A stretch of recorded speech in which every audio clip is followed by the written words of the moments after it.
दोस्तों, मैं हूं विकास कौशल। आज आपको मैं बहुत ही एक हार्ट टचिंग स्टोरी में सुनाने वाला हूं। तो यह कहानी है एक पिता और एक बेटे की, जो स्कूटर पे कहीं जा रहे होते हैं। तब पिता की नजर कुछ लड़कों पे पड़ती जो कीचड़ में कुछ ढूंढ रहे होते हैं, और पिता गाड़ी को उनके पास जाकर रोक देते हैं और उनसे पूछते हैं कि बेटे क्या कर रहे हो।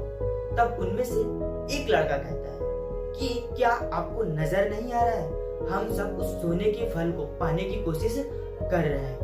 तब पिता की नजर उस सोने की फल पर पड़ती है जो चमक रहा होता है। तब पिता के दिमाग में एक ख्याल आता है कि अगर यह सोने का फल मेरे बेटे को मिल जाए तो ना केवल उसकी बल्कि मेरी भी जिंदगी बदल जाएगी। और उसने बिना सोचे समझे अपने बेटे को कीचड़ में धक्का दे देता है और उनसे कहता है कि तुम्हें हर हाल में वह सोने का फल लाना होगा। लेकिन बेटे को वह फल नहीं चाहिए होता है, उसके सपने कुछ और ही होता है, वह कुछ और ही करना चाहता है। और वह अपने पिता को समझाने की कोशिश करता है कि मेरा सपना कुछ और ही है, मैं कुछ और ही करना चाहता हूँ, मेरी खुशी इस फल में नहीं है। लेकिन पिता उनकी एक बात भी नहीं सुनते और उनसे कहते हैं कि मैं तुमसे पूछ नहीं रहा हूँ, मैं तुम्हें बता रहा हूँ कि तुम्हें वह फल लेकर आना ही होगा।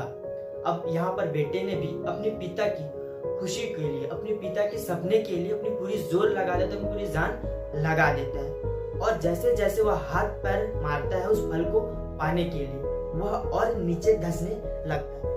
तब उसे समझ में आता है कि यह कीचड़ नहीं है, यह एक दलदल है।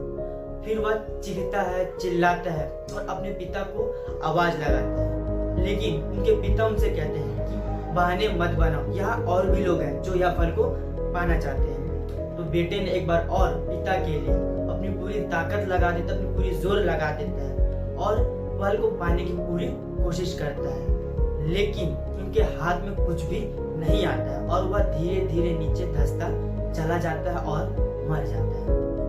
तब पिता को समझ में आता है कि उनसे कितनी बड़ी गलती हो गई और वह वहां पर बैठकर चीखने लगता है, चिल्लाने लगता है, जोर जोर से रोने लगते हैं। तब वहीं पर एक साधु आता है और उस आदमी से पूछता है कि तुम क्यों रो रहे हो। तब वह आदमी उस साधु को कीचड़ क्यों इशारा करते हुए कहते हैं और सारा बात बताते हैं कि ये सारी चीजें हुआ। तब और उनसे कहते हैं कि इसमें मेरी क्या गलती है, मैंने जो भी किया अपने बेटे की खुशी के लिए किया। तब साधु उनसे कहते हैं कि जिस कीचड़ में तुमने अपने बेटे को गंवाया है, जिस सोने के फल के लिए, काश तुम उसे एक बार अच्छे से देख लिए होते कि वहां फल है भी या नहीं। तब उस आदमी को बहुत गुस्सा आ जाता है और कहने लगता है कि तुम क्या कह रहे हो, सामने ही तो है जो चमक रहा है।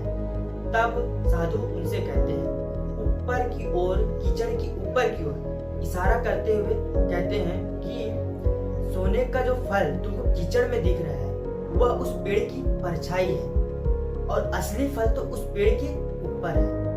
फिर साधु उनसे एक और बात कहते हैं कि अपने बेटे को कीचड़ में धकेलने की बजाय, उसे अपनी इच्छा बताने की बजाय उससे एक बार पूछ लिए होते हैं कि बेटे तुम क्या चाहते हो, तुम्हारी खुशी किस में है। शायद ये सब पूछ ले होते तो आज तुम्हारा बेटा जिंदा होता और हो भी सकता था कि यह फल तुम्हारे हाथ में भी होता।